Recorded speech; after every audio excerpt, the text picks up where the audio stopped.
quer no curto e médio prazo, procurando atrair investimento externo em áreas que são áreas fundamentais para o desenvolvimento do país, quer numa perspectiva mais longo prazo, apostando naquilo que é hoje essencial em qualquer sociedade, em todas as sociedades do mundo na era de informação, que é apostar na educação, que é apostar na formação, que é apostar justamente naquilo que está associado a uma sociedade do conhecimento. E todas essas apostas que têm vindo a ser feitas começam agora a revelar os seus resultados positivos.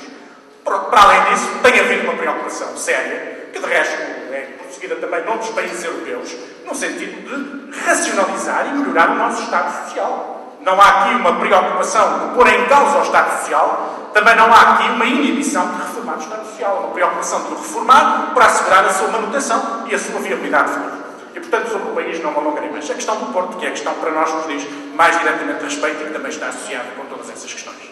E que foi agora aqui muito bem tratada nas várias intervenções que foram aqui feitas. Nós temos hoje uma situação um pouco especial na nossa região. E nós todos temos consciência disso mesmo. E não há lugar, neste momento, nem a um excesso de pessimismo, nem a um excesso de otimismo. Revelar um grande otimismo nesta fase daria provas de alguma falta de lucidez. Mas também entregarmos ao pessimismo significaria que tínhamos desistido da nossa vontade de mudarmos as coisas.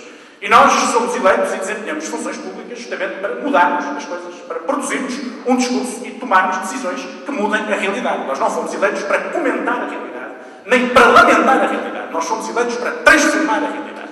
E essa é a questão fundamental com que nós nos confrontamos hoje aqui no Porto. De facto, os indicadores são maus. De facto, é um verdadeiro escândalo que se passou nesta região nos últimos anos.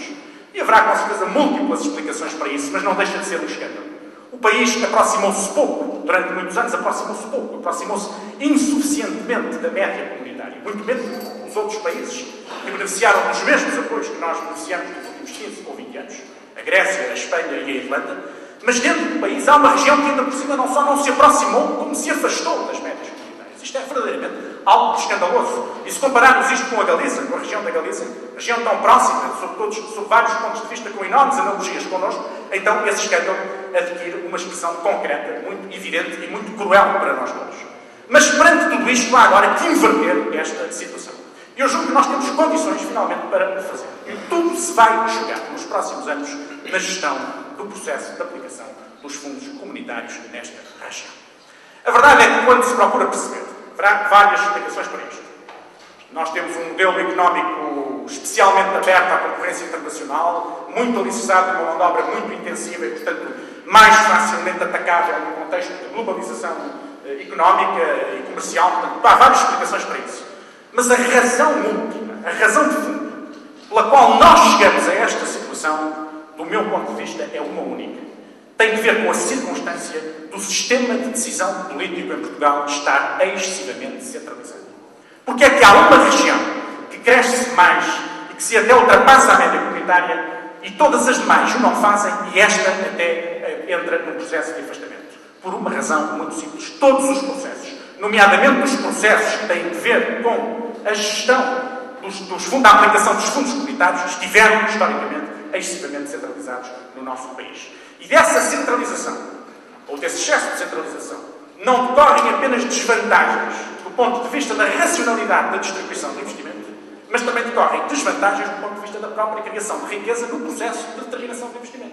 Porque é evidente que se o centro de decisão se coloca no sítio, todos aqueles que de alguma maneira gravitam à volta desse sistema de decisão e criam riqueza, isto é, a elite técnica ou política ou funcional, acabam por se deslocar para o local onde está a se localizar esse centro de decisão. Ora, este é precisamente o desafio que nós temos que enfrentar neste momento. E eu acho que se nós, a partir aqui, nós socialistas, com um grau de solidariedade absoluto em relação ao nosso governo, mas se há desafio que nós temos que lançar ao governo a partir do Porto, é precisamente este desafio. Que esta segunda fase do mandato do governo do engenheiro José Sócrates fique, desse ponto de vista, marcado por uma aposta inequívoca na desconcentração, numa maior descentralização, num reforço das autonomias e que isso se transmita e manifeste claramente ao nível do próximo processo de gestão da aplicação dos fundos comunitários. Porque é aqui que verdadeiramente se vai jogar. Hoje sobre isto. Não tenho hoje sobre isto mais.